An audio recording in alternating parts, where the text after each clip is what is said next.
দেখলেই জিভে জল আসবে। তো ওই জন্য আচারটা বানাতে প্রথমে শুকনো লঙ্কা, গোলমরিচ, ধনে, জিরে আর গোটা সরষে শুকনো কড়ায় ভেজে রাখলাম। সর্ষের তেল দিলাম আর সর্ষের তেলে পানমরি, রাঁধুনি, শুকনো লঙ্কা ভেজে রাখলাম। আচার দেখলে কার না জিভে জল আসে বলুন তো? তো চলুন এর জন্য আচার বানানো যাক। প্রথমে শুকনো লঙ্কা, পানমরি, ধনে, কটা সর্ষে শুকনো কড়াতে ভেজে তুলে রাখলাম। এবার কড়াতে সর্ষের তেল দিয়ে দিলাম, তাতে পানমরি, রাঁধুনি আর শুকনো লঙ্কা ভেজে নিলাম। আমগুলো দিয়ে দিলাম। আমগুলো দিয়ে ভালো করে কষে নেব যতক্ষণ না জলটা শুকনো এসছে, মানে আমের গায়ে। জলটা শুকনো হয়ে গেলে লবণ আর হলুদ দিয়ে দিলাম। এবার আবার ভালো করে কষে নিলাম। যখন দেখবেন পুরো আমটা শুকনো শুকনো হয়ে গেছে সেই সময় নামিয়ে রাখলাম। কড়াটা পরিষ্কার করে ধুয়ে নেবেন। এবার গুড় দিয়ে দিলাম।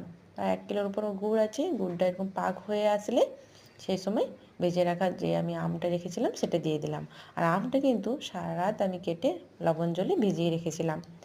এবার এটা ছেঁকে তুলে রেখেছিলাম। গোটা গরম মশলাগুলো যে আমি